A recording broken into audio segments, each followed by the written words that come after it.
Église, j'aimerais que nous puissions acclamer et célébrer Dieu pour la vie de l'apôtre Narcisse Magila. Est-ce qu'on peut acclamer Dieu?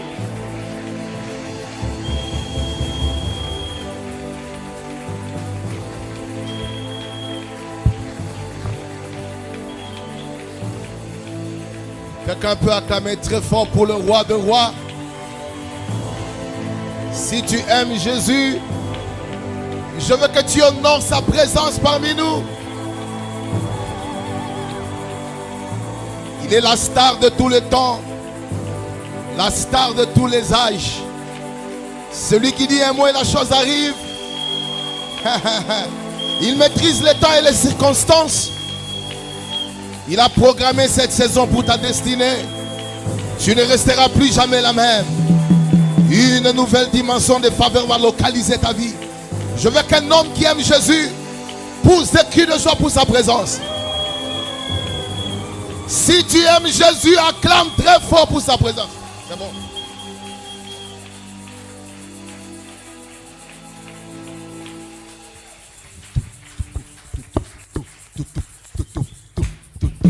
Tous avec nos mains.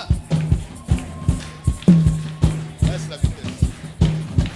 Baisse la vitesse. Baisse la vitesse. Tout coupe.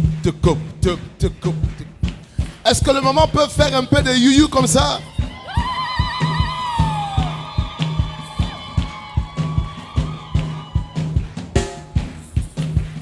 Est-ce qu'il y a-t-il des adorateurs dans cette salle?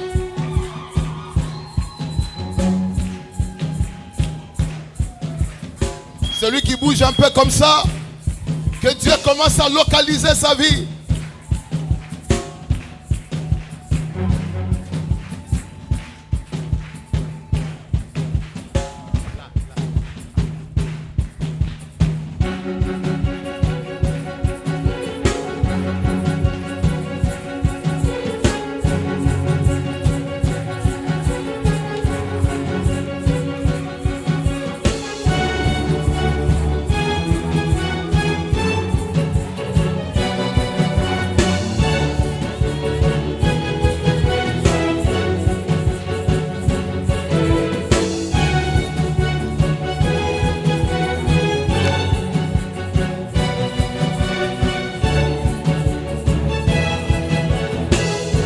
Église, le roi.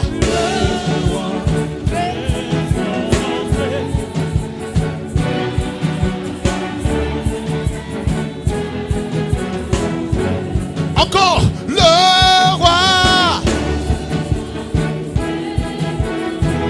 Haya, haya, haya.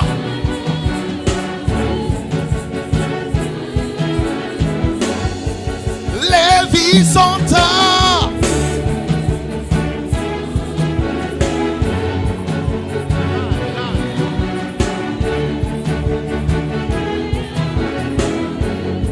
quelqu'un peut pousser des cris de joie.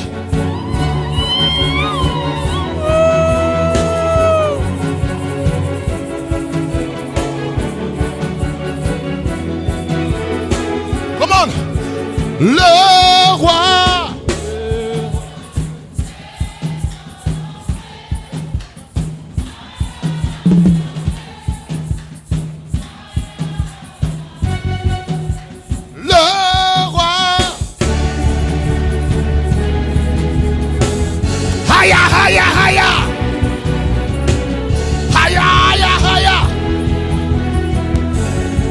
Les vies sont transformées.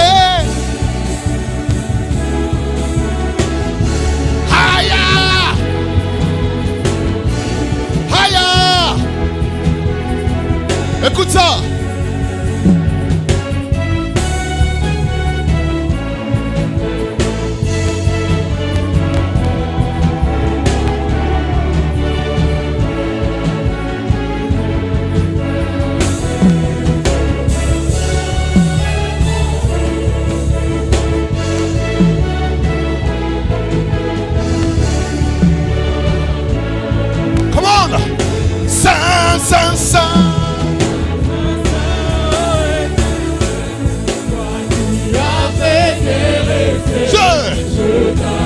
Come on. Oh Dieu. Hey. Oh Dieu. Tout en moi. Tout en moi.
la grâce en ces lieux. Hey!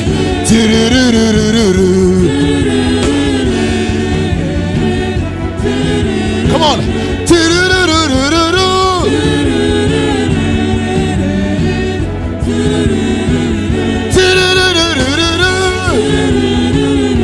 Quelqu'un peut pousser un cri de joie pour le roi.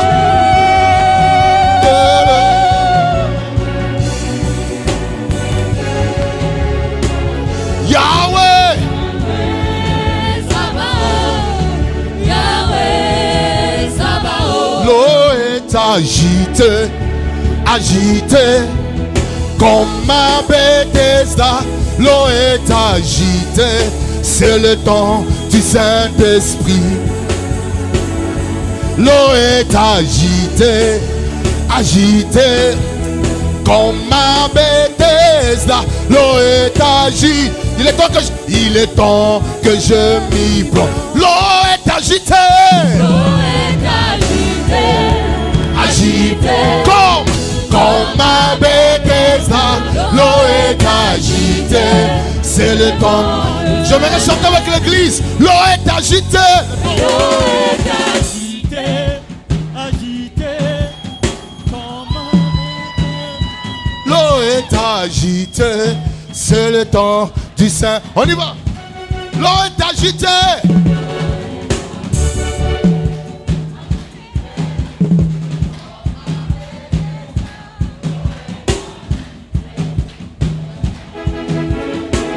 L'eau est agitée.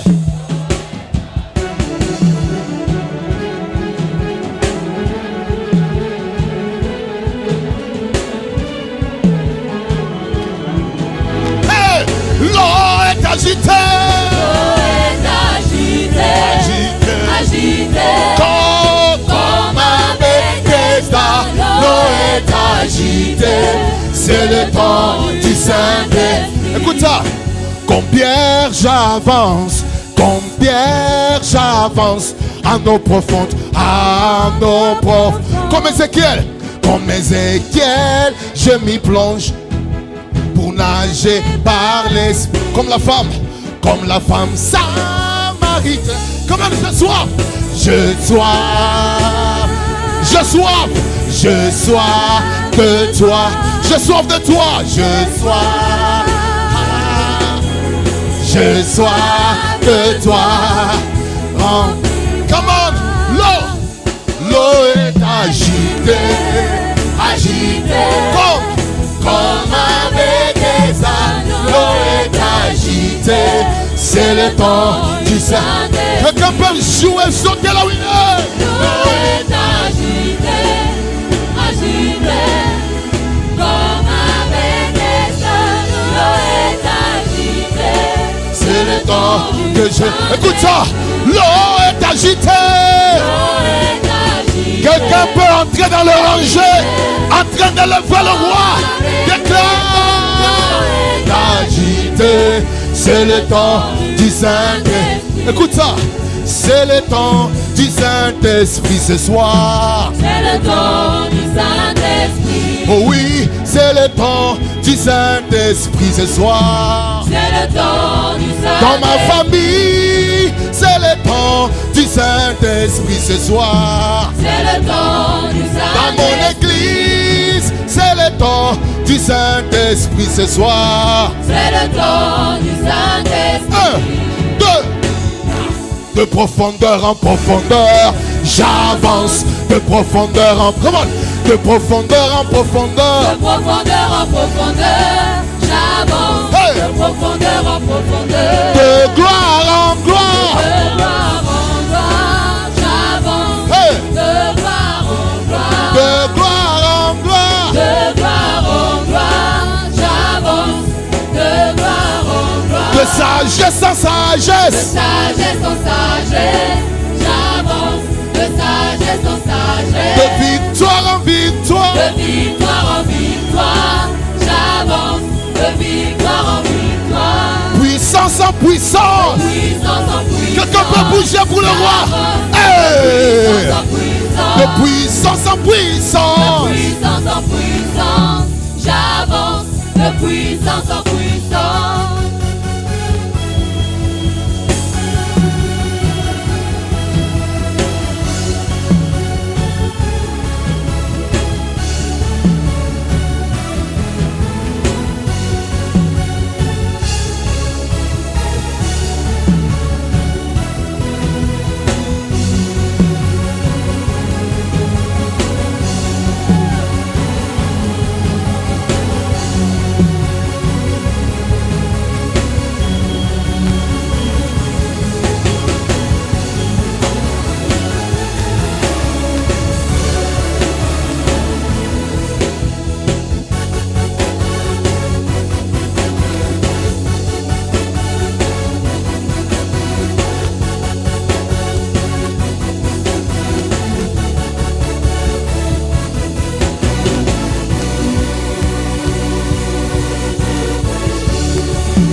Rakabahante Beka.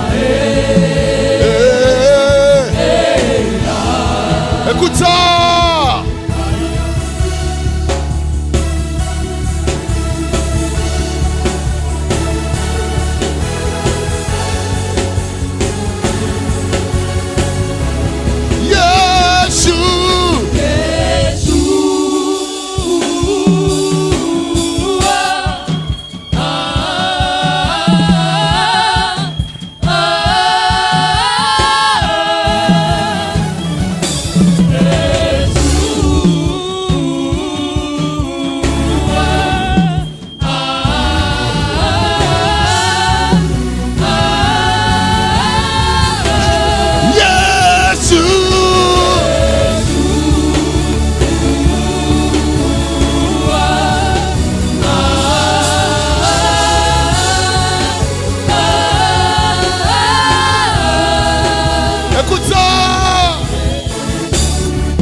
Je veux que chacun de nous fasse ses refrains avec moi.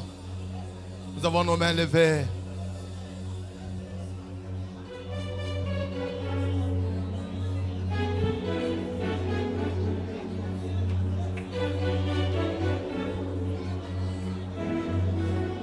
Come on, quiet. Ici et maintenant. Ici et maintenant. Ça se passe maintenant. Ici et maintenant. Touché. Touché. Est-ce que tu peux le déclarer? On y va. Ici et maintenant, ça se passe maintenant. Ici et maintenant, Touché. touché. Ici et maintenant. Ici et maintenant, ça se passe maintenant. Ici et maintenant, touché. Touché, touché, touché, touché, touché, Touché, touché, touché, touché, touché, touché, touché, touché, touché, Arika dushke behanda baha.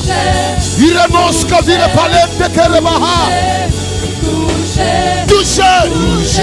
Ah. Benehandes kobe harabaha. Touché. Touché. Touché. Touché. Touché. Touché. Dans ma vie, dans ma santé, dans mes dons, dans mon appel, dans ma vie, dans mes fiançailles, dans mon mariage, dans mon église. Touché, touché, touché. Alakana bahara blende beharia. Yele bekora bahaya. Eradoskap. La présence de Dieu vient d'entrer dans la salle. Beaucoup de vies sont visitées maintenant. Je compte de 1 jusqu'à 7. 1, 2, 3, 4, 5, 6, 7. Protocole, récupérer les gens qui sont visités par la présence de Dieu. Touchez, touchez. Allez prendre ma karabahaya. Iriniske bahanti me kolabarie baha. Iprenesko me baharia. Erablokene. Touchez, touchez, touchez, touchez, touchez, touchez, touchez. Epikaizo, l'ombre du Tout-Puissant, même les sorciers diront, ça c'est le doigt. Quelqu'un peut honorer la nuée de Dieu qui vient d'entrer dans cette salle. Quelqu'un peut honorer la grâce de Dieu qui vient de couler parmi nous. Est-ce que tu peux acclamer le royaume et la présence de Dieu parmi nous? C'est ton onction qui peut la maîtriser. Même les marabouts doivent dire, ça c'est le doigt de toucher, toucher, toucher, toucher, toucher, toucher. Alekande bahira bahayendeve, itranus kobeharia, telekireba, toucher. Écoutez, pendant que je suis en train de parler, le Saint-Esprit me dit, cette soirée d'aujourd'hui marque la saison de la révélation de beaucoup de personnes que Dieu a cachées. Il y a des gens que Dieu a cachés pendant un temps. Mais le Seigneur me dit, ils sont dans la dimension de la manifestation par rapport à leur appel, par rapport à leur carrière, par rapport à leur destinée. Et Dieu va les faire partir de l'obscurité vers la lumière. Et l'Esprit de Dieu m'a dit, comme signe, il y a 5 personnes qui seront touchées d'une manière particulière. Parce qu'un cachet de manifestation sera scellé sur leur vie. Et pendant que je serai en train de faire cette mélodie, et écouteront autre chose. Parce que la présence de Dieu le localise pour un temps de manifestation.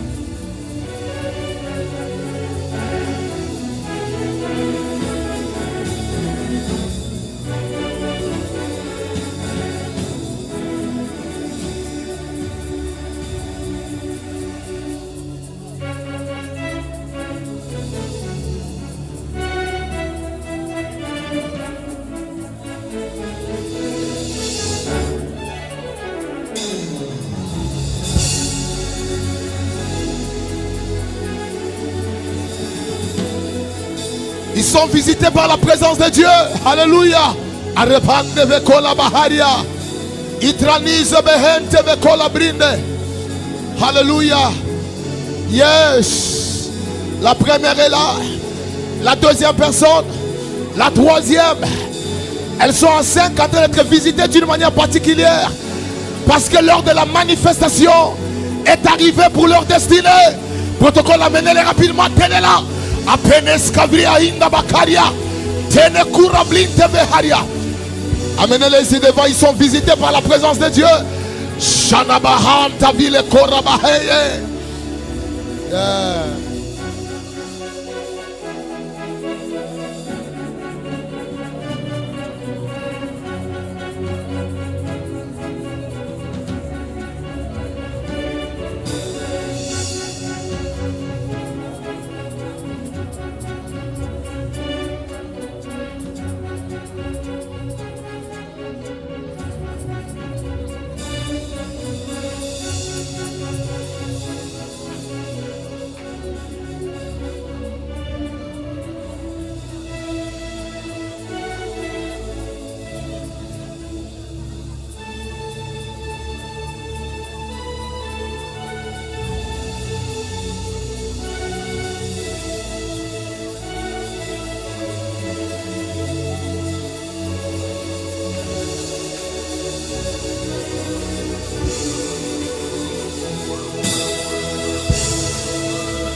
Est-ce que tout le monde peut chanter le Saint-Esprit est là? Tous ensemble.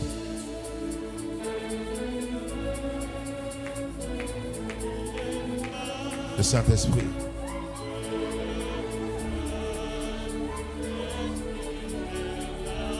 Plus fort que ça.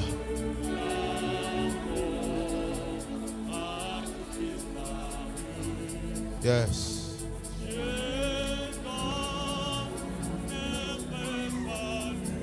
Plus fort que ça.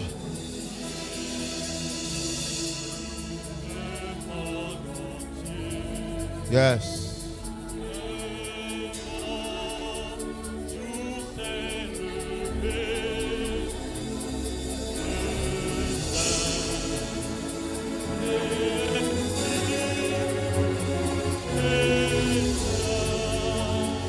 Allez, plus fort que ça, le Saint-Esprit est là. Ah.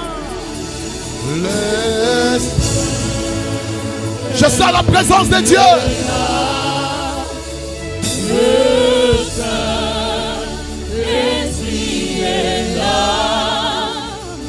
La mort a disparu. Je donne un plein salut.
Est-ce que tu peux lever le main pour maintenant proclamer le nom le plus élevé? Comment? Chantons Jésus. Jésus.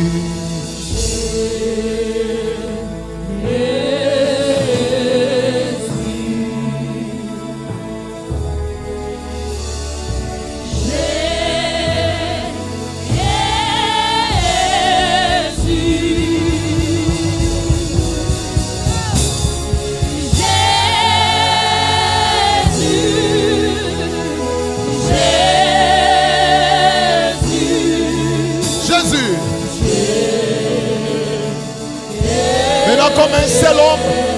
Nous montons tous ensemble. Chantons Jésus.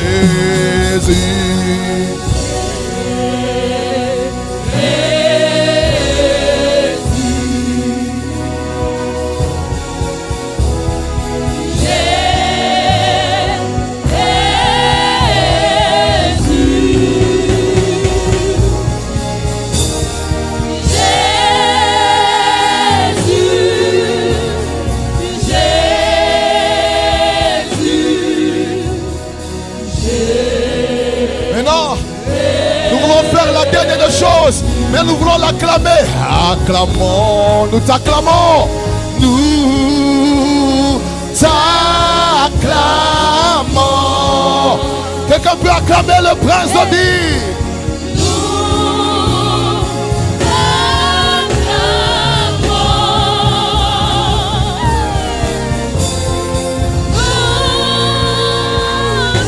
Jésus, Jésus, Jésus. Nous t'acclamons. Nous t'acclamons.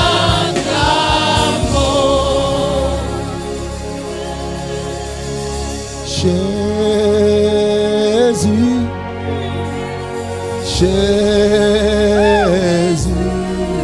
Hey. Jésus. C'est le seul nom qu'on déclare ce soir. Plus fort. Jésus.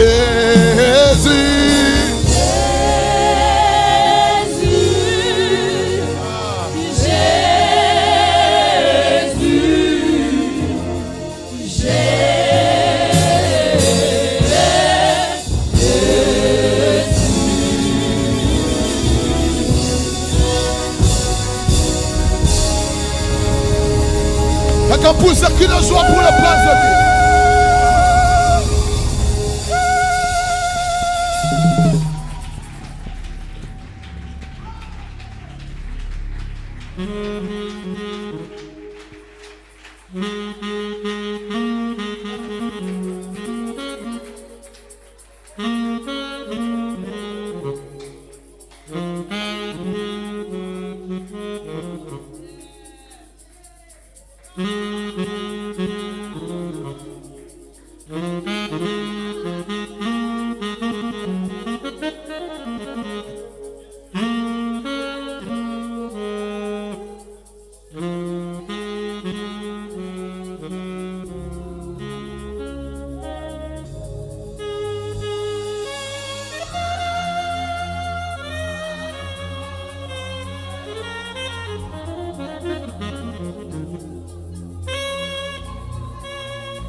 Alléluia.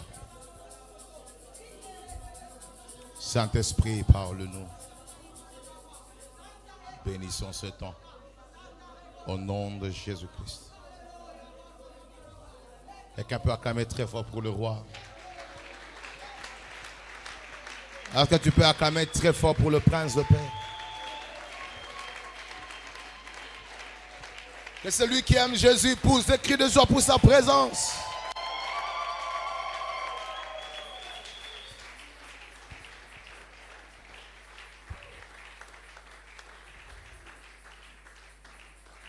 Je voudrais dire merci à Dieu pour la vie de tout celui qui était tombé malade mais qui n'est pas mort comme les autres. J'ai dit merci à Dieu pour les gens qui ont été dans des accidents mais que Satan n'a pas pu consommer.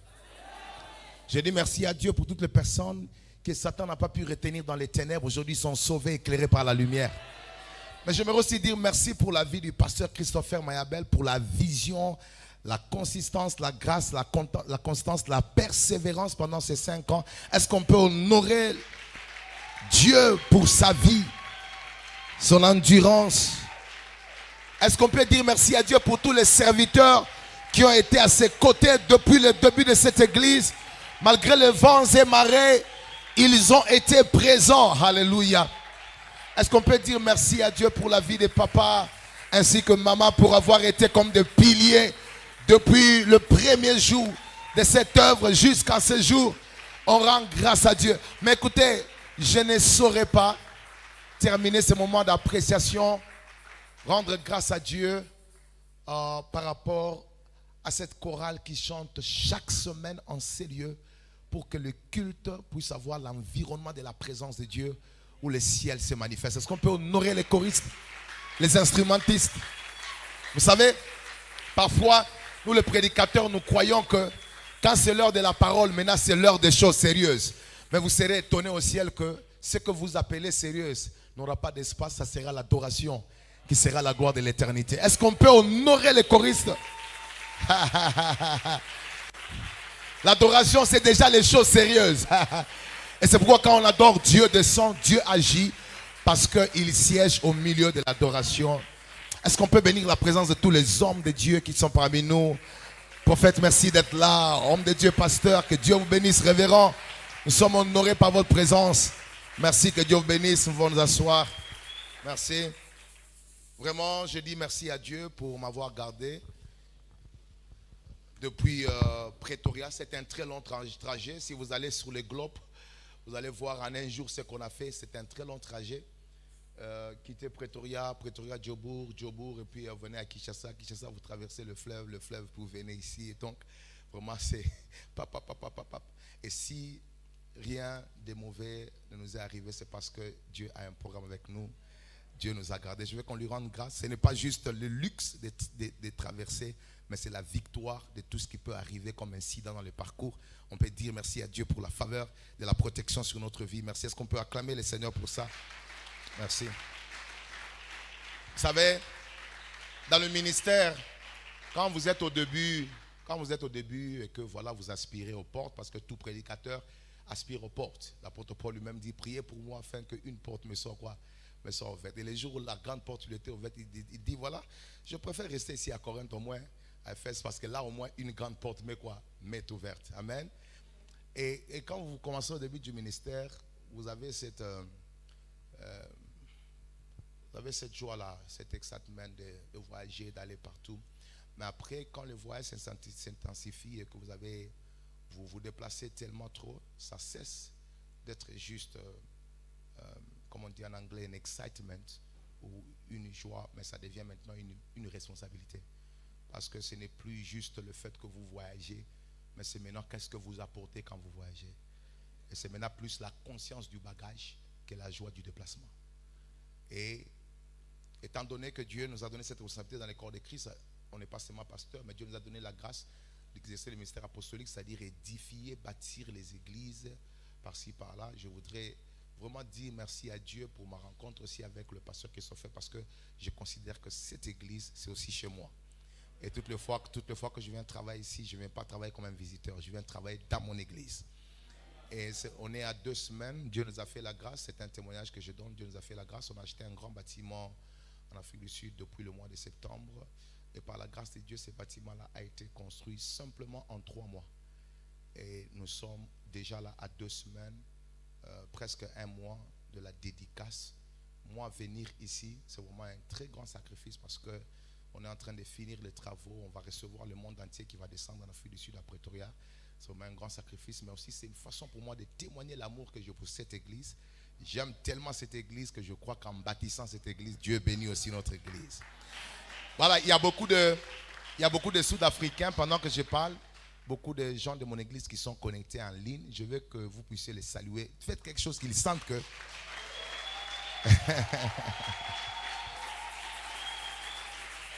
Voilà. Je vous transmets les salutations de Maman Grace. Les salutations de Maman Grace ainsi que toute ma famille. Vraiment, nous vous aimons beaucoup. Elle m'a chargé de vous saluer par la grâce du Seigneur. Prochainement, nous serons avec elle ensemble et on passera des moments formidables. Alors pour ce soir, je voudrais rapidement poser un fondement. Nous bénissons Dieu pour la vie du pasteur Christopher, qui a été une grande bénédiction pour nous hier, qui a écouté le message de la deuxième voix. Voilà. Non, vraiment, c'était formidable le fait que Christ a demandé aux 10 lépreux d'aller se faire montrer auprès des sacrificateurs. Mais l'un d'entre eux a eu la révélation que le plus grand sacrificateur était Christ. Waouh, quel message. Est-ce qu'on peut honorer Dieu pour la grâce? Imagine-toi que moi je n'étais pas là, j'ai maîtrisé l'enseignement, mais toi qui étais là, est-ce que tu as maîtrisé l'enseignement? Dieu est bon, amen. Alors aujourd'hui je vais poser un fondement, je vais parler de quelque chose qui est très important dans le domaine des actions des grâces. En fait, je vais poser un fondement des actions des grâces. Et ce fondement-là, nous allons le trouver dans Hébreux chapitre 13 verset 5. Donc, on aura deux textes.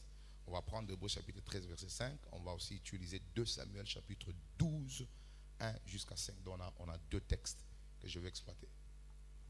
Deux textes pour la soirée d'aujourd'hui.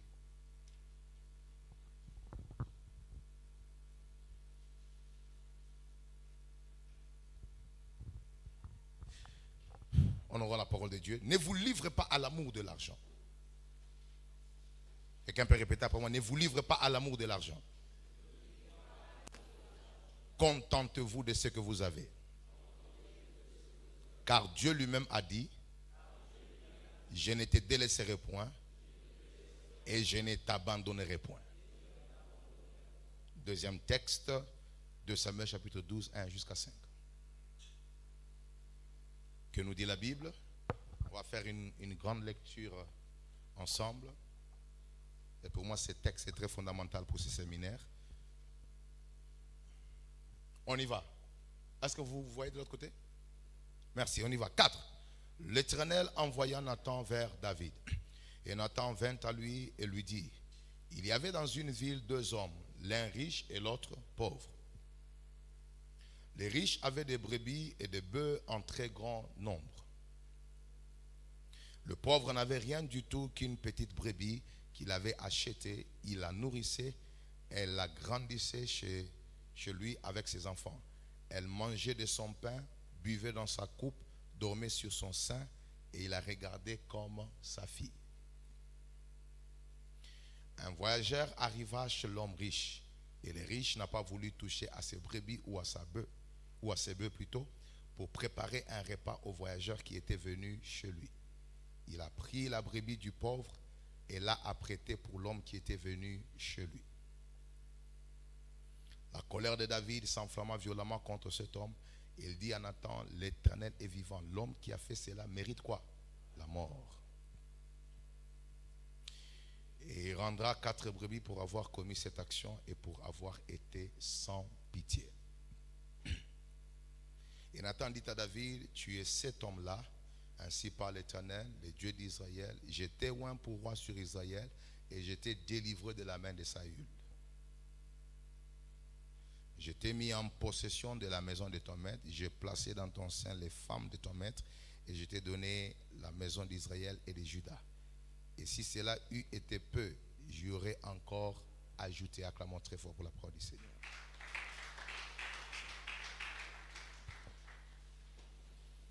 Alors on est en train de parler sur les actions de grâce, mais aujourd'hui je vais parler un peu sur un fondement important. Quelqu'un peut répéter après moi, le contentement. 2 points, un fondement majeur des actions de grâce. Quelqu'un peut dire après moi, le contentement. Un fondement majeur des actions de grâce. Ou un fondement majeur de la reconnaissance. Quelqu'un peut dire amen. Donc je voudrais parler un peu du contentement comme un fondement majeur des actions de grâce.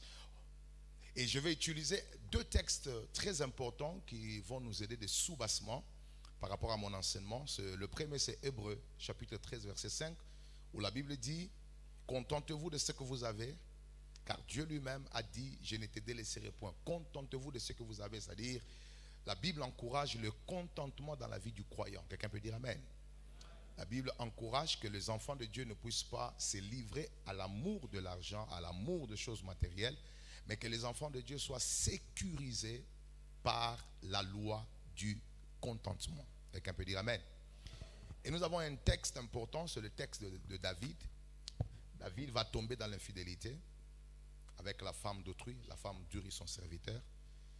La femme s'est baignée et David devait aller à la guerre. Normalement, c'était le temps de la guerre dans le pays.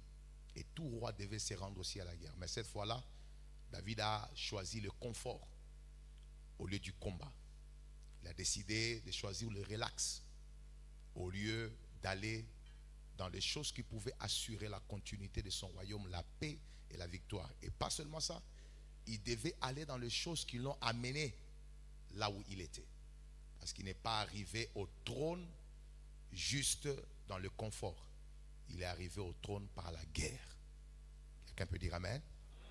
Et vous devez savoir dans votre vie que lorsque vous commencez à abandonner les bonnes habitudes qui vous ont amené où vous êtes arrivé, votre chute a commencé. L'homme qui devait aller dans un temps de combat et de bataille reste. Et il était maintenant en train de faire le tour dans le confort, le luxe. Et j'ai toujours dit, lorsque vous n'avez rien à faire, Satan va vous engager. Il était en train de regarder la beauté du palais royal. Et d'un coup, son regard va tomber sur une femme qui s'est baignée, tout nue. Et cette image a trouvé de l'espace dans une faiblesse qu'il n'avait pas encore traitée dans son intérieur. Vous savez, la Bible n'a jamais dit que Satan, c'est vrai qu'il est le tentateur, mais Satan ne vient pas d'abord nous tenter s'il n'a pas trouvé une faiblesse en nous qui correspond à la tentation extérieure. Chacun de nous est tenté par sa propre convoitise. C'est-à-dire que tout ce que tu ne règles pas en toi sera un terrain de la tentation extérieure que le diable va utiliser. Et donc, cette image va trouver de l'espace en lui. Et c'est comme ça que David va tomber avec cette femme. J'attire votre attention sur quelque chose. Quand David tombe, le ciel est au courant. Pendant qu'il fait cette bêtise, personne n'était là. Nathan n'était pas là. Les militaires n'étaient pas là. Le mari n'était pas là. Mais un homme était là. Celui qui a créé les cieux et la terre. Le Dieu qui a créé les cieux et la terre était présent. Vous savez, parfois, nous pensons que c'est vraiment très protégé et très safe lorsque nous commettons des bêtises en l'absence des humains. Mais je voudrais vous dire que cet homme commet cette bêtise, mais un prophète vient lui dire, écoute, il y avait deux personnes dans un territoire. L'un était riche et l'autre était pauvre. Le pauvre avait beaucoup de biens, il avait des brebis. Le riche plutôt avait beaucoup de biens, il avait des brebis.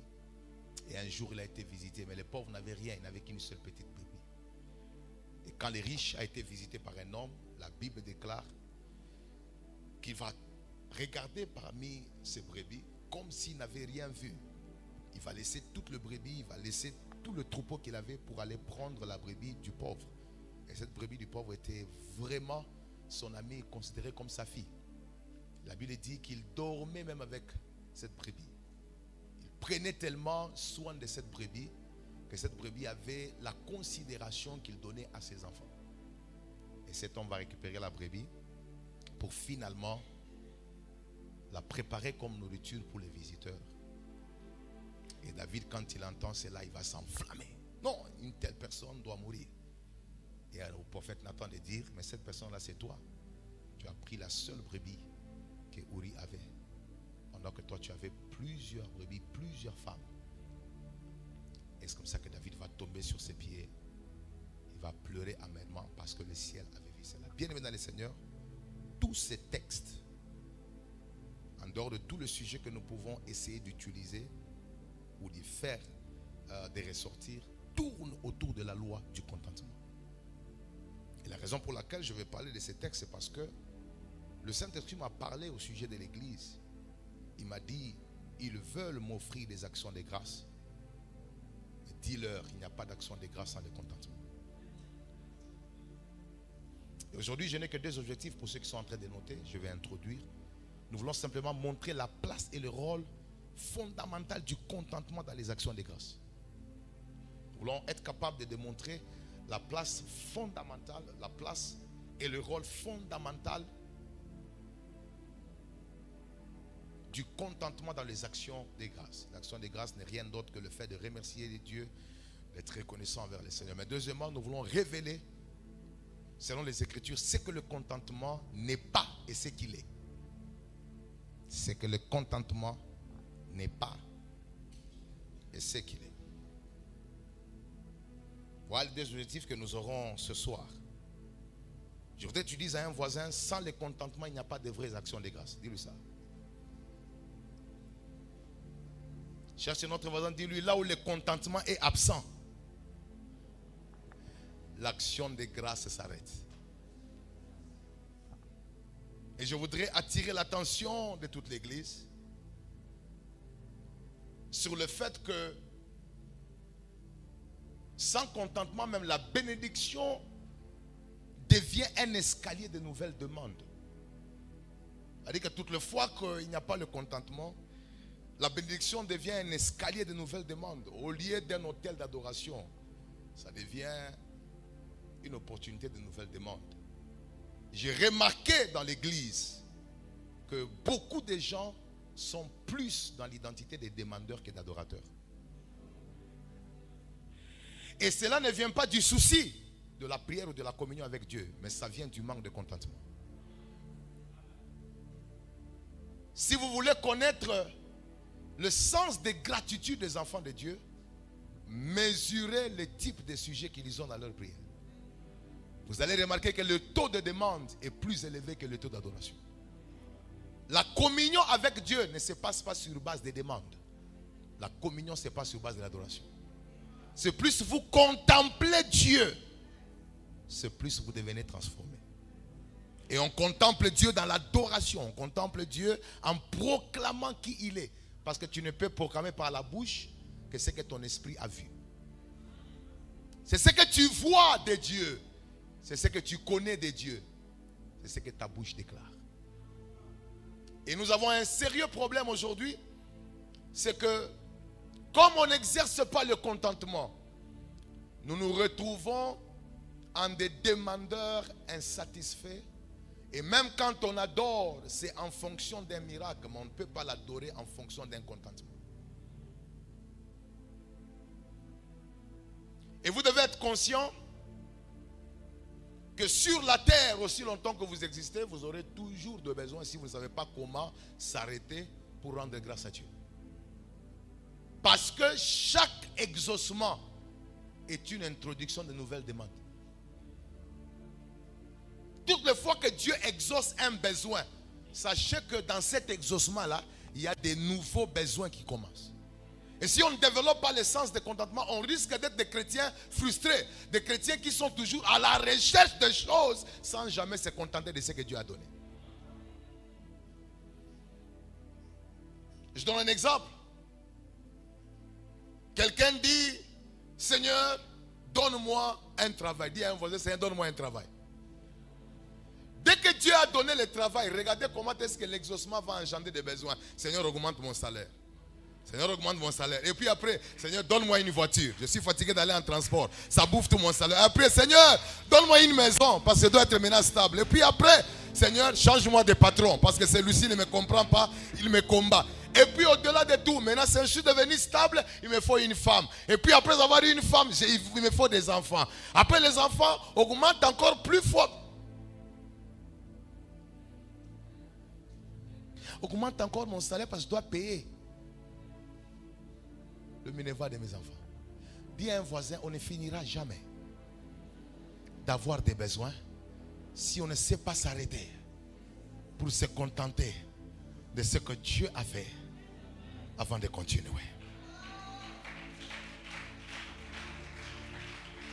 L'homme est un éternel insatisfait. Il est toujours à la quête des choses.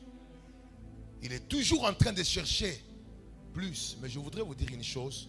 Vous n'allez jamais finir de chercher si vous ne développez pas le contentement.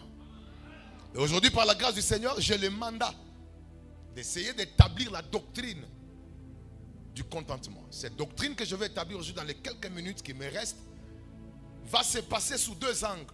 Ce que n'est pas le contentement et ce qu'il est. Parce qu'en fait, quand vous essayez de définir le contentement sans le comparer à ce qu'il n'est pas, nous risquons de détruire autre chose qui sont importantes dans les nuances de la définition. Et c'est pourquoi le mandat que j'ai dans la soirée d'aujourd'hui, c'est d'essayer de donner l'équilibre à cette définition, de manière à ce que tout le monde comprenne ce que n'est pas le contentement et ce que est le contentement. Dis après moi, je reçois la parole. Alors on y va rapidement. Ce que n'est pas le contentement. Le contentement n'est pas la mort d'une vision non atteinte.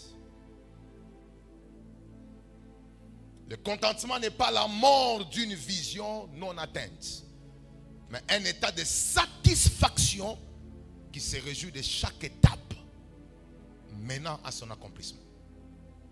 Je répète, le contentement n'est pas la mort d'une vision non atteinte. C'est-à-dire que quand on se contente dans une période, on n'est pas en train de tuer la vision qu'on n'a pas encore atteinte. On est simplement en train de se réjouir et d'être satisfait de l'étape qu'on a atteinte dans l'accomplissement vers la vision. C'est important dans la marche avec Dieu. Ceci est applicable au niveau de l'église et dans la vie respective de chacun d'entre nous. Vous devez apprendre dans la vie, pendant que vous évoluez, à vous réjouir de chaque étape qui mène vers la gloire et la grandeur. Ne considérez pas que la gloire, c'est simplement l'accomplissement total de ce que Dieu veut faire avec vous. Mais chaque étape est une bénédiction à célébrer. Quelle que soit sa petitesse, quelle que soit sa faiblesse. Mais au moins si c'est un pas que tu as fait, ce pas-là doit être célébré. Ce pas-là doit être valorisé devant le Seigneur. Je voudrais dire à toute personne, si tu es en ces lieux et que tu veux atteindre 10, mais au moins tu as déjà atteint 2. Je voudrais qu'à partir de 2, que tu élèves Dieu pour ce qu'il a accompli. Votre santé mentale, votre santé spirituelle, votre santé émotionnelle dépend du niveau de contentement que vous développez. On a beaucoup de frustrés dans nos églises. On a beaucoup de gens qui n'ont jamais la joie complète parce qu'ils sont toujours en train d'attendre la finalité des choses. Mais la Bible dit quoi? J'aime ce verset dans Zacharie chapitre 4 verset 10. Il dit, car ceux qui méprisaient le jour de faible commencement se réjouiront en voyant le niveau de la main de Zérubabel. Ce verset me complique un peu. Il dit, car ceux qui méprisaient le jour de quoi? De faible commencement se réjouiront en voyant le niveau de quoi? Dans la main de Zérubabel. Ce verset est en train de nous montrer qu'il y a des gens qui ne se réjouissent que lorsqu'ils voient le niveau total et élevé de ce que nous faisons. Mais nous devons être de ceux qui ne méprisent pas le jour de faible commencement, parce que tu n'atteindras jamais le sommet si tu n'as pas commencé au bas. Je voudrais dire à mon fils aujourd'hui, qui est présent parmi nous, que cette église à ce niveau est aussi une bénédiction qu'il faut célébrer. Tu n'as pas besoin d'attendre 50 000 pour devenir un homme content. Chaque étape, est-ce que savez-vous que même dans l'étape la plus petite, il y a toujours une gloire que vous ne trouverez jamais dans l'étape la plus grande? Je vais te montrer. Moi, quand j'avais une église de 30 personnes à l'époque, j'étais capable de faire des suivis par semaine de toutes ces 30 personnes. Le jour où l'église a grandi, je ne pouvais plus visiter tout le monde. Je commençais à perdre le contrôle sur certains membres. Ça dit que ma réjouissance par rapport à la petitesse de l'église de ce temps-là était une bénédiction. Parce que j'étais capable de contrôler tout le monde. Savez-vous qu'à chaque étape, il y a une chose que vous bénéficiez, que vous ne pouvez jamais bénéficier dans l'étape plus grande. C'est pourquoi pendant que tu attends la grandeur, bénis Dieu à partir de là où tu es. Parce que là où tu es est une étape aussi bénie qui te mène vers la gloire. Dis à un voisin, ne méprise pas là où tu es. Dis-lui, ne méprise pas le niveau où tu es. C'est une étape importante qu'il faut célébrer et pour laquelle il faut rendre grâce à Dieu. Proverbe 4, 18, écoutez ce que la Bible dit. Les sentiers des justes est comme la lumière resplendissante. J'aime ce verset. Dont l'éclat va croissant jusqu'au milieu du jour. Vous entendez comment la Bible dit? Les sentiers du juste, il est comment? Est comme la lumière quoi? Resplendissante. Mais il faut faire la différence entre une lumière resplendissante dont l'éclat va croissant. Donc tu peux avoir une lumière resplendissante mais qui est encore petite. Maintenant, c'est au fur et à mesure que tu évolues qu'elle est en train maintenant de faire quoi? De croître. Alors, il ne faut pas commencer à célébrer lorsqu'elle commence à croître. Il faut célébrer parce qu'elle est déjà resplendissante. Et que chaque étape de ta marche avec le Seigneur inaugure une dimension importante qu'il faut célébrer avant d'entrer dans la prochaine dimension. C'est pourquoi je voudrais que tu célèbres Dieu pour les 5000 que tu as eu, que tu célèbres Dieu pour les 10 000 que tu as eu, que tu célèbres Dieu pour les 2000 que tu as eu, que tu célèbres Dieu pour la taille que tu as aujourd'hui, que tu célèbres Dieu pour les objectifs que tu n'as pas atteints totalement mais que tu as atteints à moitié. Et apprends à bâtir des actions de grâce sur base de petits résultats. C'est le contentement qui commence. Et ça va te garder en bonne santé pendant longtemps. Tu ne souffriras pas parce que ça te garde en bonne santé à cause d'un esprit de reconnaissance. Dis à un voisin, la reconnaissance soigne les maladies du cœur. Il y a beaucoup de maladies. Beaucoup de gens ici parmi nous ont des maladies de convoitise. Des maladies de comparaison. Ça ne se soigne que lorsque tu commences à valoriser ta petite brebis. Donne-moi un bon amen. Deuxième chose, c'est que le contentement n'est pas ce qu'il est. On y va. Le contentement n'est pas l'arrêt du progrès. Dis après moi, n'est pas l'arrêt du progrès. Ni la prétention d'avoir atteint les sommets. Mais la reconnaissance du progrès et des œuvres déjà accomplies. Voilà, je répète. Le contentement n'est pas l'arrêt du progrès. Dis après moi, ce n'est pas l'arrêt du progrès. Quand on parle du contentement, ça ne signifie pas que tu arrêtes de progresser parce que tu prétends avoir déjà atteint les sommets. Non, ce n'est pas ça le contentement. Le contentement, c'est simplement reconnaître le progrès et ce que tu as déjà accompli ou ce que Dieu a déjà fait avec toi. C'est ça le contentement. On n'est pas en train de s'arrêter pour dire qu'on est arrivé. Mais on veut d'abord être capable d'apprécier là où nous sommes. Moi, je voudrais dire aujourd'hui, aime la maison que tu as. Célèbre le mari que tu as. Célèbre ton pasteur que tu as. Célèbre votre église. Célébrez votre église. Vous avez une belle église très propre. Je peux voir comment vous organisez. Le son est très bon. Dis à un voisin, si tu ne célèbres pas ce que tu as, tu ne célébreras jamais ce qui viendra.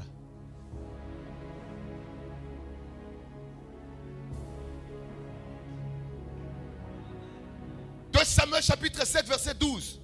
Samuel prit une pierre qu'il plaça entre Mitzipah et Chêne. Et il appela du nom, dis après moi, Ebenezer.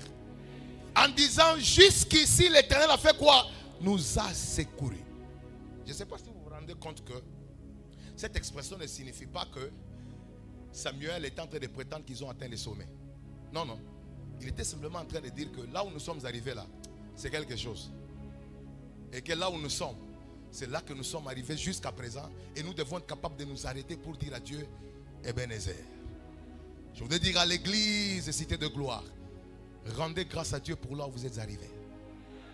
Là où vous êtes arrivés, c'est le miracle que certaines églises cherchent. Est-ce que savez-vous que votre plus bas niveau que vous dénigrez est le miracle de quelqu'un d'autre? Vous savez, quand je regarde la vie, j'ai étudié quelque chose. L'abondance et la gloire sont relatives. C'est-à-dire, ce que toi tu appelles gloire peut être le petit niveau d'une autre personne. Et ce que toi tu appelles gloire peut être le rêve d'une autre personne.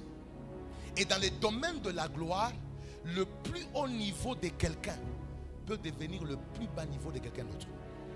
C'est pourquoi vous allez remarquer que Élie marche avec le Seigneur, mais arrivé à la fin, le plus grand miracle qu'il fait, c'est qu'il divise le Jourdain. Mais son fils qui commence, son premier miracle, considéré comme le début, c'était la division du Jourdain qui était la sommité de son père. A dit que dans le domaine de la gloire, ce que tu appelles gloire peut être le petit niveau de quelqu'un qui commence. Et ce que toi tu appelles gloire peut être le plafond d'une autre personne. Cela est relatif. Et c'est pourquoi il faut apprendre la loi du contentement. La loi du contentement. Dis à un voisin, il faut apprendre la loi du contentement. J'aimerais avancer en vous donnant un élément très important. Psaume 103, verset 2. Mon âme bénit l'Éternel et n'oublie aucun quoi? Aucun de ses bienfaits. J'aime ces versets parce que la Bible ne veut pas que tu considères qu'il y a des petits bienfaits et des grands bienfaits. Ça veut dire n'oublie aucun de ses bienfaits. C'est-à-dire que toutes les tailles sont confondues. Aussi longtemps que c'est un bienfait, la Bible veut que pendant que tu évolues là, que tu ne puisses pas oublier le bienfait de l'Éternel. C'est toujours la loi du contentement. C'est-à-dire que lorsque Dieu commence à nous enseigner le contentement, ce n'est pas l'arrêt du progrès. Ce n'est pas qu'on est en train de prétendre qu'on a atteint le sommet. Mais on veut reconnaître au moins qu'on a fait un progrès. On veut reconnaître devant le Seigneur qu'on n'est plus là où on était avant. J'aimerais dire à cette église, vous n'êtes plus là où vous étiez avant. J'ai dit, vous n'êtes plus là où vous étiez avant. Même toi-même dans ta vie respective, tu n'es plus là où tu étais avant. Dis à un voisin, je ne suis plus là où j'étais avant. Deutéronome chapitre 8, verset 10. C'est Dieu qui parle. Quand tu mangeras et tu te rassasieras, tu béniras l'Éternel. Quand tu mangeras, tu feras quoi? Tu béniras qui? Pour le bon pays qu'il t'a donné. Vous voyez? Dieu veut que nous puissions toujours apprécier le niveau où nous sommes.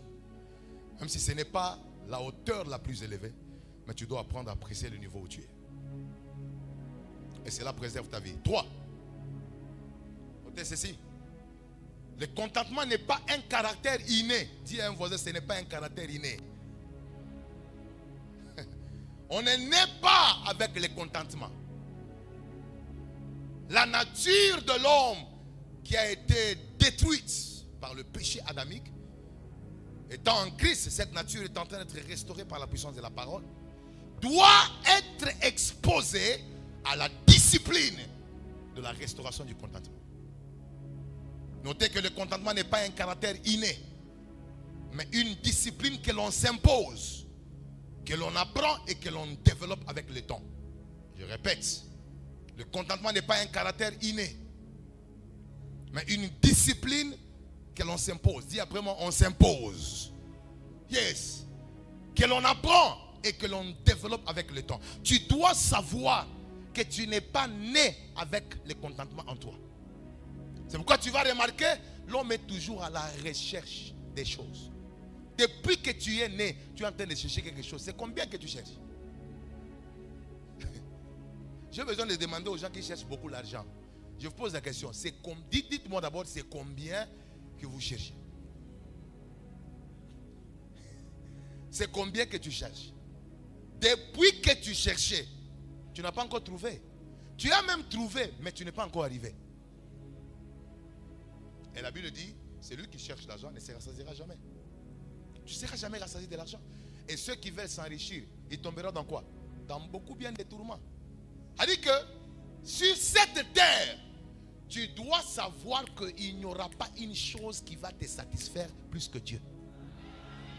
C'est pourquoi au-delà de tout ce que tu obtiendras, Dieu laissera toujours un vide que l'argent ne peut pas combler, que le mariage ne peut pas combler, que les enfants ne peuvent pas combler, mais qui ne peut être comblé que par sa présence et ta capacité à donner des actions de grâce à celui qui est l'auteur de toutes choses.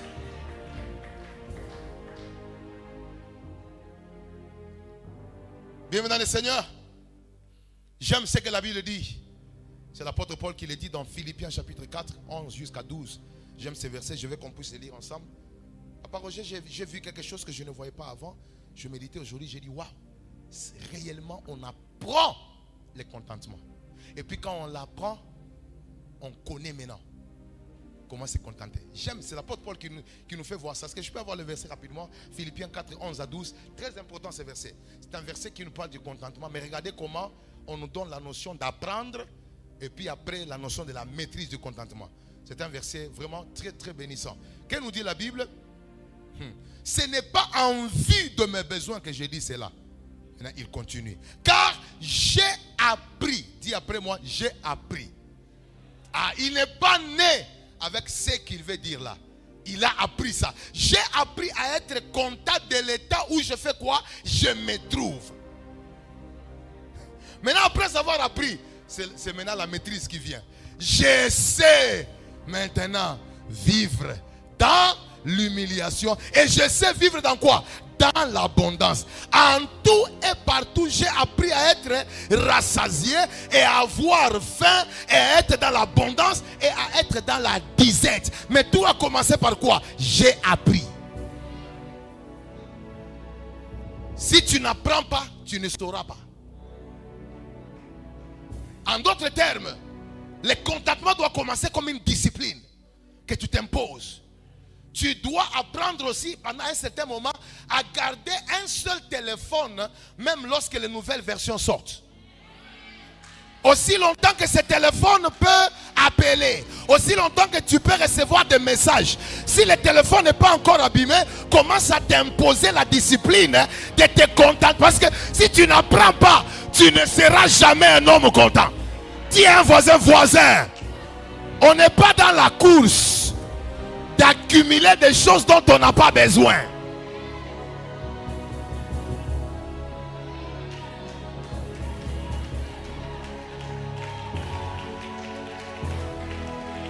Savez-vous pourquoi est-ce que certaines personnes n'ont pas fait de progrès dans l'accomplissement des grands projets? C'est parce qu'ils ont la convoitise. Certaines choses que tu achètes, en réalité, tu n'en as pas besoin.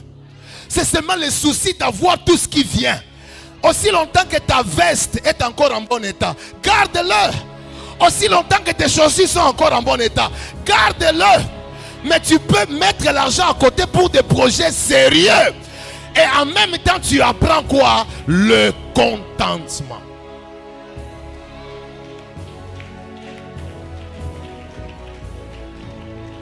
Ouais.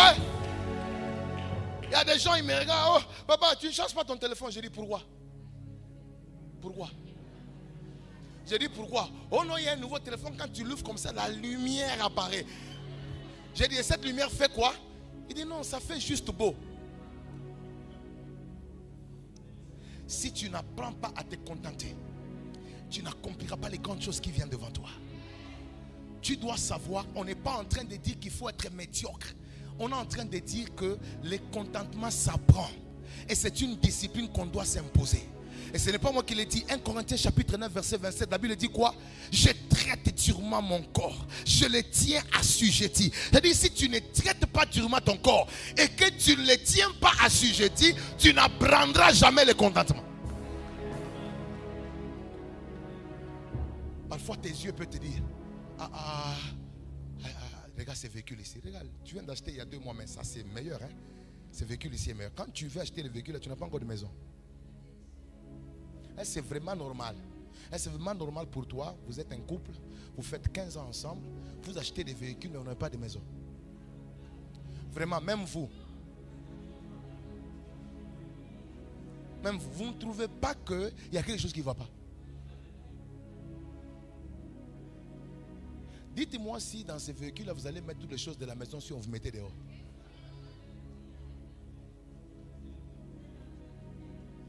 Dis à un voisin, si on n'apprend pas le contentement, on ne saura pas bien manager ce que Dieu nous donne.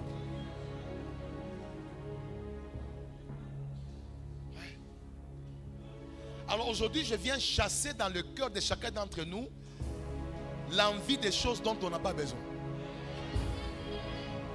Il y a des choses en réalité dont tu n'as pas besoin. En fait, tu n'as pas besoin d'un téléphone. Tu n'as pas besoin de iPhone 18. Parce que le téléphone que tu as peut encore appeler, le téléphone que tu as peut faire encore des messages. En réalité, ce dont tu as besoin, c'est la discipline de te contenter de ce qui est encore en bon état.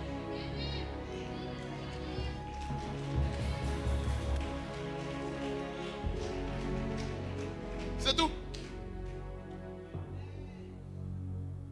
Contentez-vous de quoi? De ce que vous avez.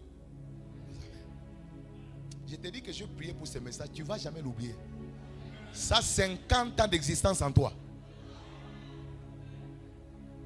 À partir d'aujourd'hui, tu ne vas plus dissiper l'argent qui doit servir le royaume de Dieu dans les choses inutiles. Aujourd'hui, l'œuvre de Dieu devait aller de l'avant, mais il y a quelque chose que tu achètes inutilement qui est devenu le dépôt dans lequel cet argent va.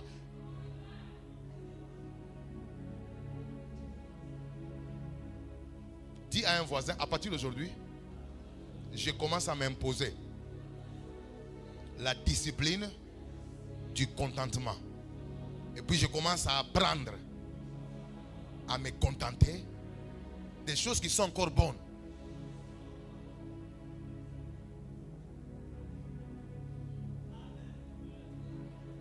Est-ce que je peux prêcher la parole? Est-ce que je peux avancer? Je fais passer le temps de quelqu'un ou bien quelqu'un apprend quelque chose ici? Si tu apprends, pousse des cris de joie pour le roi.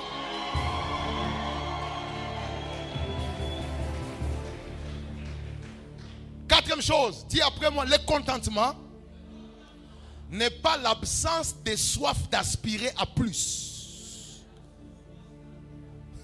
Répète encore, le contentement n'est pas l'absence de soif d'aspirer à plus. Mais c'est la capacité de rester un adorateur même au milieu du manque. Je répète. Le contentement n'est pas l'absence de soif d'aspirer à quoi? À plus. Mais c'est la capacité de rester un adorateur même au milieu du manque.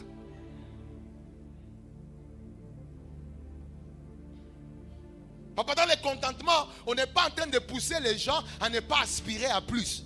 Parce qu'avec Dieu, on doit toujours aspirer. Quelqu'un peut dire amen? Et c'est ça l'équilibre. Mais pendant qu'on est en train d'aspirer là, nous ne devons pas oublier la capacité d'être un adorateur même lorsqu'il n'y a rien. Parce que le contentement se manifeste aussi lorsque on est capable d'accepter d'adorer Dieu dans l'absence de ce qu'on veut. En fait, le contentement n'est pas simplement dans le fait d'agréer ou d'apprécier ce qu'on a, mais c'est aussi d'apprécier Dieu dans l'absence de ce qu'on désire.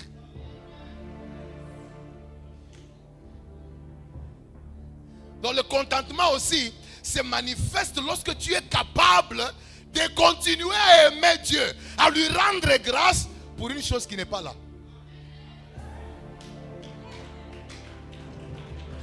Est-ce que je peux voir quelqu'un qui peut adorer Dieu pour un mariage qui n'est pas là, pour un enfant qui n'est pas là, pour une opportunité qui n'est pas là, accepter d'adorer Dieu même lorsque l'exaucement n'est pas encore là? C'est une dimension de contentement. Et quand l'église entre dans cette dimension, on n'aura pas des adorateurs périodiques. Il y a des jours où les gens viennent à l'église, vous les voyez adorer, c'est parce que dans leur compte, un montant était arrivé. Et un autre jour, ils viennent, ce sont des adorateurs qui ne sont pas engagés, parce qu'on ne les a pas payés. Mais Dieu veut une église qui ne dépend pas de ce qu'il vit à l'extérieur, mais une église qui apprend à se contenter même du vide.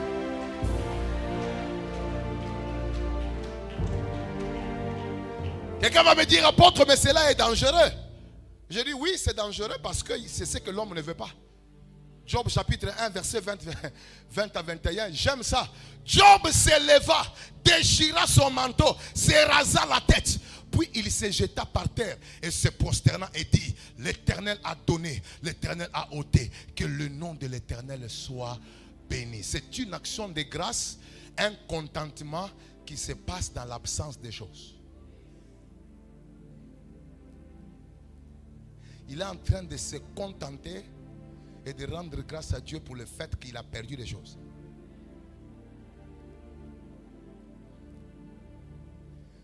J'ai compris, il y a des choses que les prédicateurs prêchent, mais qui n'ont pas encore vécu.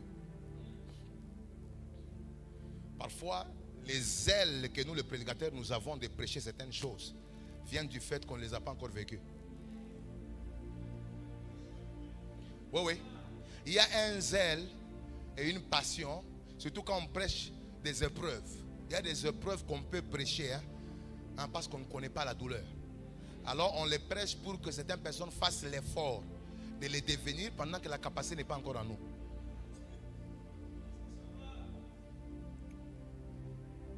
Celui qui vous prêche ici a perdu son enfant. L'année passée. Il a perdu son enfant. Un bébé qui est né de 21 jours. Ce n'est pas la prière qui manque. Ce n'est pas l'autorité de commander des résultats qui manque.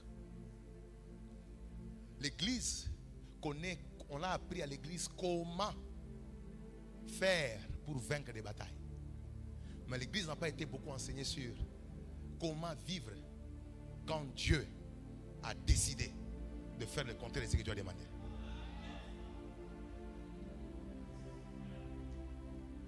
Vous savez qu'est-ce qu'il faut faire pour se remonter, mais vous ne savez pas qu'est-ce qu'il faut faire quand Dieu ne vous a pas exaucé.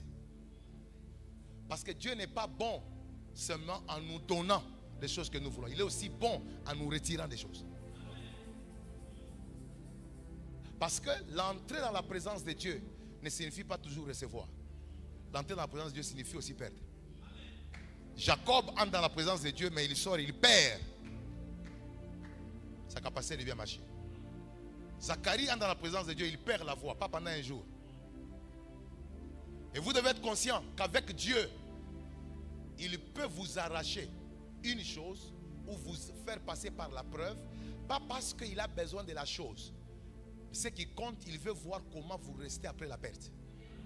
Parce que ce qui compte pour Dieu n'est pas ce qui part, parce que Dieu ne perd rien. Ce qui compte, c'est comment tu restes. Comment expliquer, papa?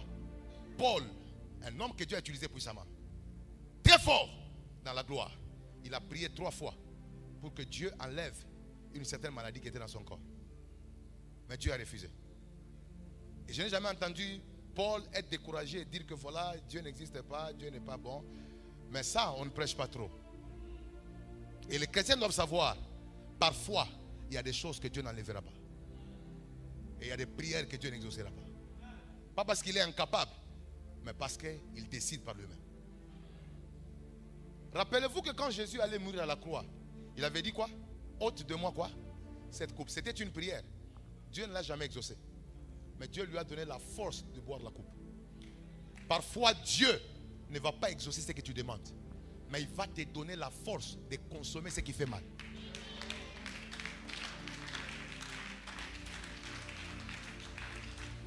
Et dans le contentement, vous devez atteindre maintenant une dimension où vous vous contentez de ce que Dieu a pris.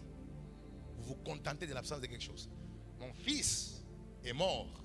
Et quand il est mort, le même jour-là, il y avait culte. Je devais être à l'église. Et 2 jours après, qui devait prêcher? Tous mes enfants faibles de l'église. Qui devait prêcher? Au deuil, j'ai prêché. Le vendredi qui suivait, j'ai prêché. Le dimanche, j'ai prêché. 3 mois d'affilée, j'ai prêché. Personne ne veut prêcher à l'église. Je veux dire à l'église, parfois, nous prêchons aux gens. Soyez forts dans les épreuves. Mais il faut passer par les épreuves pour vous prêcher. Maintenant, celui qui vous prêche ici vous dit, vous devez apprendre, même lorsque vous avez perdu, à vous contenter de la perte. Maintenant, quand vous avez fait preuve de contentement dans le manquement, Dieu vous amène à la prochaine dimension. Sur cette terre, il n'y a aucune chose que tu as qui est éternelle. Tout ce que tu as peut se perdre. Et c'est pourquoi tu ne dois pas attacher à ton cœur les choses. Tu dois attacher Dieu à ton cœur. Parce que tout ce que tu as de matériel peut se détruire. Mais il n'y a qu'une seule chose qui ne passera jamais. C'est Dieu. Si ta foi en Dieu dépend du mariage que Dieu t'a donné, le jour où le mariage va mourir, tu vas quitter le Seigneur. Si ta foi en Dieu dépend du travail que tu as eu, le jour où l'entreprise fermera, tu quitteras l'église. Je suis venu t'enlever dans la dimension de la foi et des actions de grâce qui dépendent de ce que Dieu a fait. Mais ça doit aller dans la dimension de ce que Dieu est, même lorsqu'il n'a rien fait. Et même lorsque nous n'avons rien.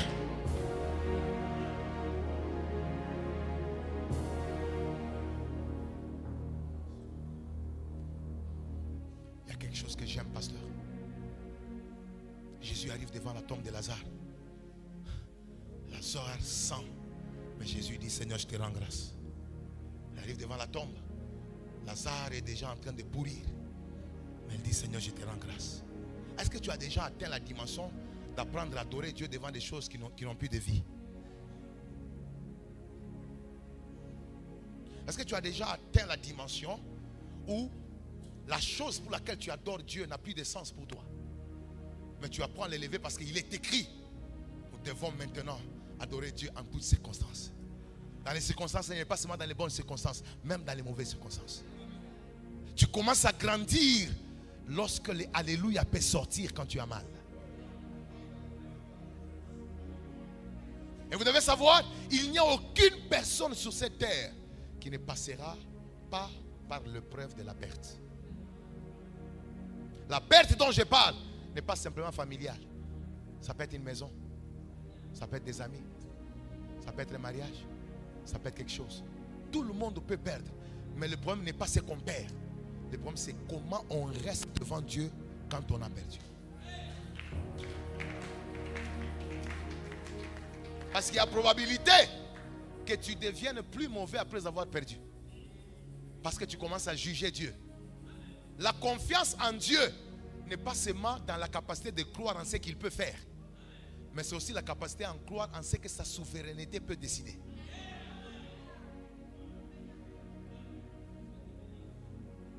On ne se confie pas en Dieu seulement parce qu'on croit qu'il va faire. On se confie aussi en Dieu parce que ce qu'il a décidé est le contraire de ce que tu as voulu. Quand tu as atteint cette dimension, c'est fini, ta foi est devenue inébranlable. Et il n'y a rien qui peut se passer dans ce monde qui peut détruire ta foi ni ta communion avec le Seigneur. Tu deviens un chrétien blindé.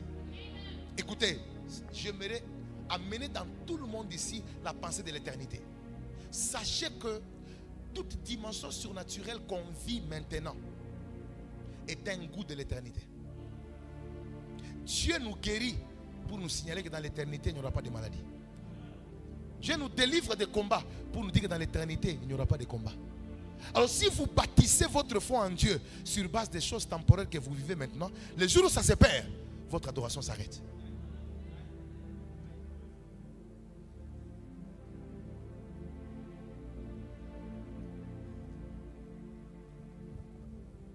Est-ce que tu peux monter dans la dimension à partir d'aujourd'hui où la perte devient une occasion de contentement? Et quand tu atteins cette dimension, tu sais qu'est-ce qui va se passer? Dieu va commencer à bâtir des grandes choses avec toi. Parce que Dieu ne bâtit pas des choses durables sans briser les humains. Quel est le jour où Dieu a donné à Jacob le nom d'Israël? Vous savez ce que signifie avoir le nom d'Israël?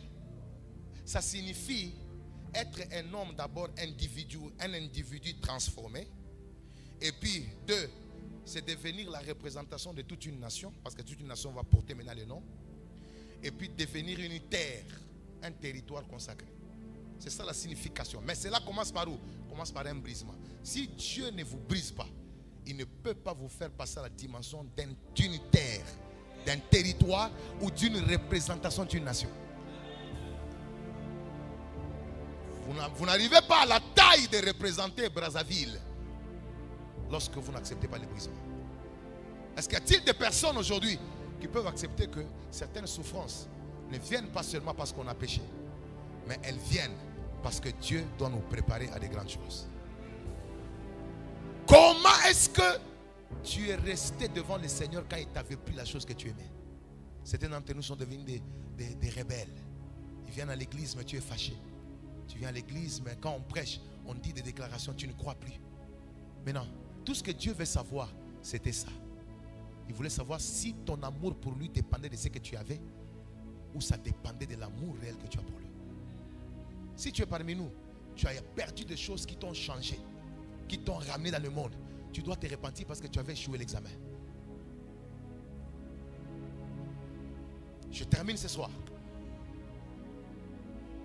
Je termine ce soir. Notez ceci. Bien aimé, pendant que je suis en train d'enseigner là, l'Esprit de Dieu me dit, arrête le message. Et il me dit, conduis certaines personnes à la repentance parce qu'après avoir perdu des choses, ils ont eu à dire de mauvaises choses contre Dieu. Et leur engagement pour le Seigneur avait diminué. Certains sont même rentrés dans le monde. Ils ont fait des choses par colère. Ferme-moi les yeux. Et Dieu m'a dit, conduis-le à la repentance. Si tu es là et que ce message t'a parlé, avance ici devant pour une repentance. Avance. Avance. Tu reconnais que ce message a touché ta vie. J'entends l'Esprit de Dieu me dire, fais un appel. Appelle. Il y a des gens que je cherche dans cette salle. Si tu es parmi nous, une perte, une expérience t'avait détruite. Une expérience t'avait affecté. Une expérience avait diminué ta foi et ton amour pour Dieu. Tu n'es plus resté la même personne. Aujourd'hui, tu veux te repentir devant Dieu. Tu veux rentrer devant le Seigneur pour dire, Seigneur, je vais me repentir et restaurer mon amour pour toi. Je ne définis pas ta puissance sur le bas de ce que tu fais pour moi. Tu es puissant même quand tu n'as rien fait. Yes. Vous allez à genoux, bienvenue dans le Seigneur. C'est pour vous que Dieu m'a envoyé ce soir. Tu peux aller à genoux. Tous ceux qui sont devant, allez-y à genoux. Si tu es parmi nous, il y a eu des expériences que tu as connues dans ta marche chrétienne qui t'ont découragé. Et depuis lors, tu n'as pas pu te contenter de l'état dans lequel tu étais. Tu as pris des décisions dans ton cœur d'abandonner l'œuvre de Dieu, d'abandonner la maison de Dieu. Aujourd'hui, ce message t'a touché. Tu veux restaurer ton engagement. Avance ici devant. Avance. C'est à toi que Dieu a parlé. C'est à toi que Dieu a parlé. Nous qui sommes dans la salle, nous allons demander à Dieu de nous accorder l'esprit de contentement. Mais nous autres ici devant, nous allons nous repentir. Nous allons nous repentir pour des attitudes rebelles, des murmures et de mauvaises choses que nous avons manifestées devant Dieu. Les désengagements que nous avons démontrés. Quelqu'un commence à prier. Commence à prier.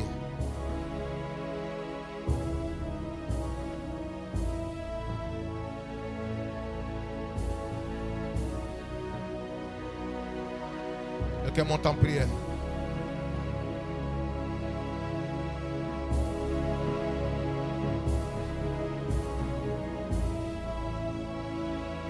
Monte en prière. Est-ce que tu peux te repentir devant le Seigneur? Est-ce que tu peux ouvrir ton cœur devant le Seigneur?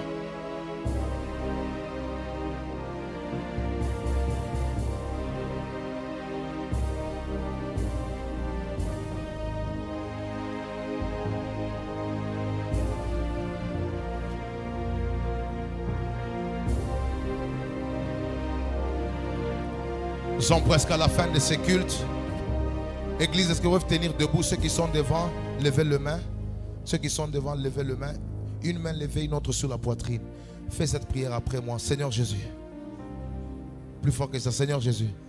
Est-ce que nous autres, on peut être debout? Nous qui sommes dans la salle. Dis après moi, Seigneur Jésus. Merci pour le message. J'ai senti ton amour. J'ai senti ta voix. Merci d'avoir touché ma vie. Je viens me repentir à cause des décisions, à cause des attitudes, à cause de mes jugements injustes sur ta personne, à cause des expériences que j'ai connues. Tu es bon même lorsque j'ai perdu. Tu es bon même lorsque je manque. Je viens prendre la décision de te revenir dans mon engagement pour toi, dans mon attachement à toi. Restaure ma vie, restaure ma communion. Aide-moi à comprendre ce que tu poursuivais derrière les expériences que j'ai connues.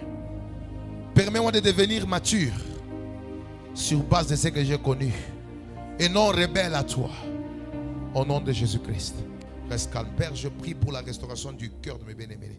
De la même façon que tu m'avais restauré, de la même façon que tu m'avais donné la force de tenir et de prêcher, même au jour du manquement. Je prie que tu leur accordes l'énergie, la force de rentrer dans la foi, de continuer avec toi, parce que tout ce qui se perd sur la terre n'est pas perdu en toi.